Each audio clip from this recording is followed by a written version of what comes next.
hjertelig velkommen til en helt særlig dag i Tapdrup Udeliv. Nemlig indvielse af multihuset og et 10-års jubilæum.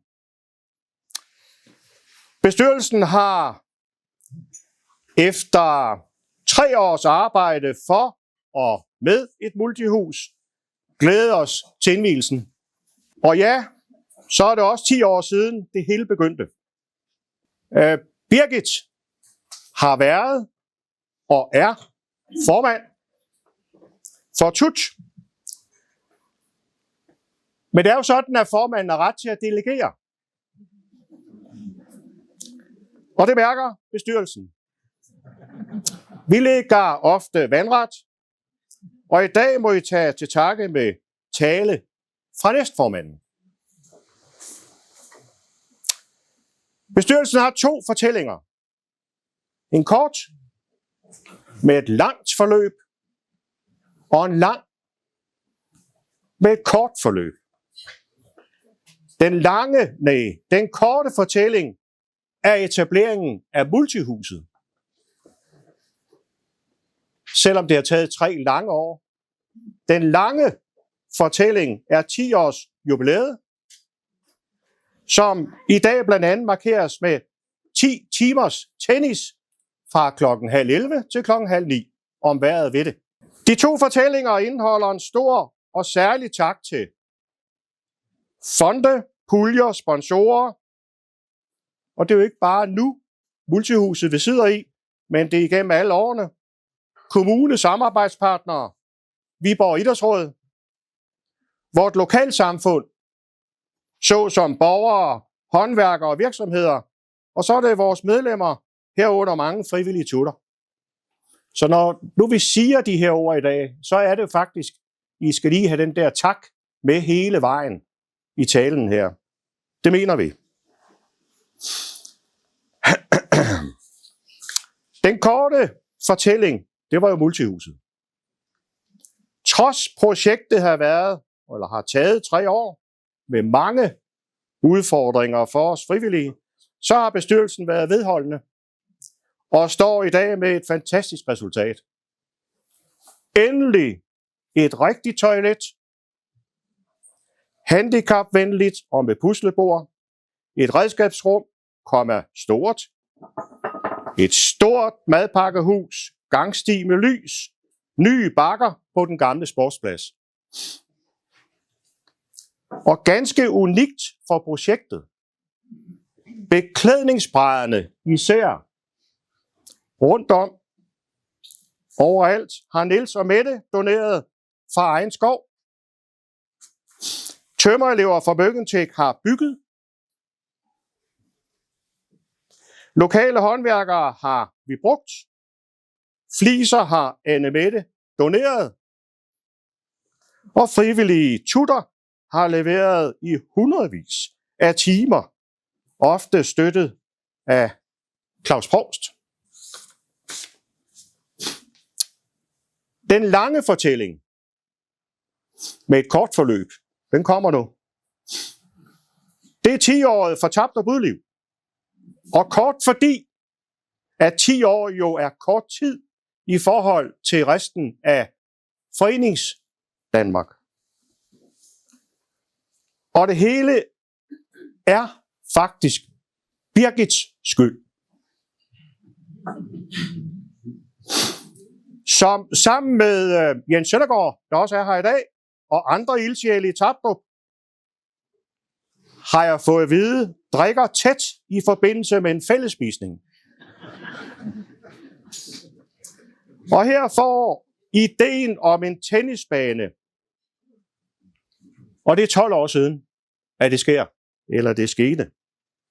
Initiativgruppen tænkte også dengang beachvolley, petang og så videre, og der er vi tilbage i 2013. Man dannede Tapdrup Udeliv, skabte økonomi og indvier bane 1 august måned 2015. Ingen vand, ingen el er der på området. Det blev så en kunstgræsbane. Jeg tror, initiativgruppen fra starten havde tænkt rødt grus, ligesom det er i tennis. Men hold da op, sikke en beslutning. Det er den rigtige beslutning, for kunstgræsset har vist, at vi spiller jo det her hele året rundt. Så det var godt, at der var noget el og vand dengang. 3 år efter opstart af TUT går renoveringen i gang af det gamle klubhus. Og det er jo det, I ser bagved jer fra 1954. I april 2019 står TUT'en nyrenoveret. Og samme år har TUT nomineret, eller var TUT nomineret til årets idrætsforening. Nomineringen, der skriver Idrætsrådet blandt andet, TUT er en social klub, der er dygtig til at tage imod nye spillere, og klubben vender blikket udad og samarbejder med børnehave, dagpleje, skoler og ældre.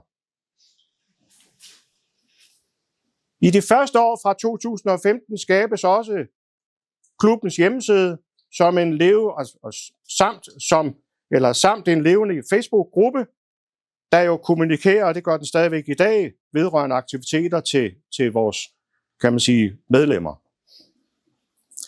Bane 1 var jo i brug hele året rundt, og til september 2020 etableres der et lysanlæg, som indvies dengang med nattennis. Så vi spillede faktisk 24 timer efter, vi havde lavet indvielse om dagen til næste morgenstund. Så er vi fremme ved 2021. Der er vores formand nomineret til årets idrætsleder i Viborg Kommune. Men faktisk vandt TUT samme år som forening titlen som årets idrætsforening. Og jeg citerer, der står blandt andet omkring klubben i Tapdrup Udeliv, tør man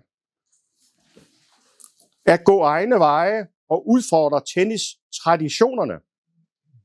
Rygtet om det unikke sammenhold, den gode modtagelse og de mange aktiviteter hele året rundt. Der, hvor fællesskabet er, og det kommer fra medlemmerne selv. Citat slut. Juli 2022 indvier vi bane 2 med lysanlæg. En bane gav vores klub mange oplevelser i 7 år, det var bane 1. Og 2 baner har de seneste 3 år åbnet for endnu mere.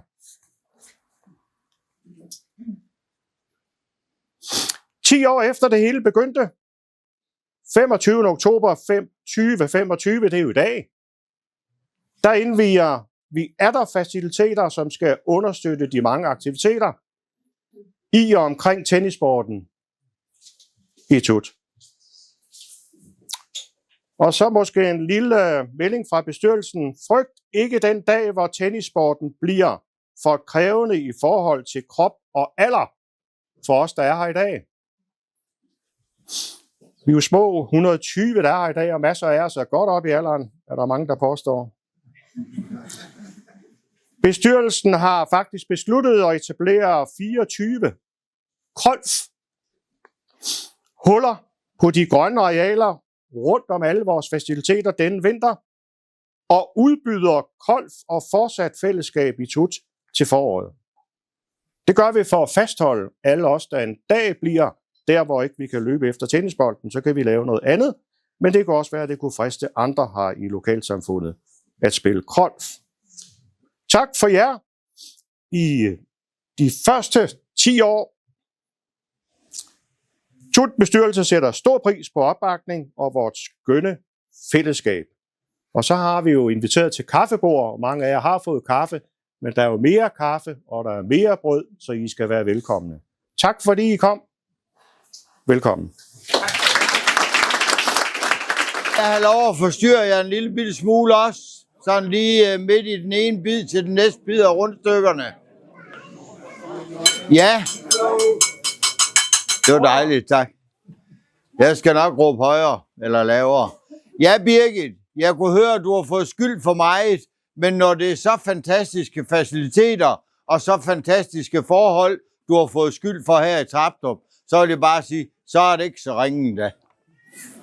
Så kære Tapdrup Udeliv, tennis, hjertelig tillykke med indvielsen af multihuset og de 10 års jubilæum. Vi må gentage os selv meget tit for Tuts vanvittige flotte udvikling igennem årene, og den fortsætter jo bare. Og endnu en gang står vi her i oktober og indvier forbedrede faciliteter, som er skabt gennem meget høj aktivitet og masser af frivillig arbejde. Så lad os lige ridse tingene bare lidt op, som Ole var i gang med også. April 19 indvier vi det nye klubhus. September 20 indvielse af lysanlæg og bane 1. Oktober 22 indvier vi bane 1 og 2 lysanlæg. Og oktober 25 så kommer dette skønne, dejlige multihus med tilhørende toilet, som har været virkelig tiltrængt gennem mange år. Det er helt exceptionelt, og I viser, hvad vedholdenhed vil være for en forening, og er for en forening. I viser, at der er frivillige kræfter, der kan skabe og gøre det fantastisk for lokalsamfundet. Og ikke bare for lokalsamfundet, men også for idrætten og for foreningslivet. Og så er det allervigtigste af alt, det er nemlig fællesskabet i en by som Tapdrup. Det samler I her, og det er helt unikt. 10 års jubilæum er også en anledning til at knytte et par til om årene, der er gået. Og ingen fortjener i alt tak mere ros og tak end jer herude i Tut. Jeg synes, at I har været virkelig, virkelig fantastisk. Fra den første dag, vi kom herude i Idrætsrådet, hvor der kun var højt græs overalt, og så stå her i dag og se, hvordan faciliteterne de er vokset, og hvordan de er blevet udbygget. Det er så fornemt, og det er så fantastisk en opgave, I har klaret. Af jeres skarpe hjerner, jeres skarpe hænder, jeres livsenergi og optimisme, er der vokset dette her flotte anlæg frem. Og det skaber jo rigtigt, som jeg sagde før, de helt unikke fællesskaber, som der skal være i Tapdrup by. Byen har for alvor fået sin egen idrætsidentitet, og det er jo vigtigt i en by. Man plejer altid at sige, at der skal være brug og skole, men I har genskabt fællesskabet med den idrætsfacilitet, som I har bygget op herude i Tapdrup. Tapdrup-borgerne er helt sikkert jer rigtig meget taknemmelige. Mange medlemmer, sponsorer, hjælpende hænder, opmuntring og meget mere er kommet til, og det er jo fantastisk. Tapdrup er vilde med Tut, og Tut er garanteret også vild med Tapdrup, for ellers havde I jo ikke placeret de skønne faciliteter herude. Så man må sige, hvad er I i dag? I centralnerven i hele Tapdrup by. Stort tillykke med jeres jubilæum.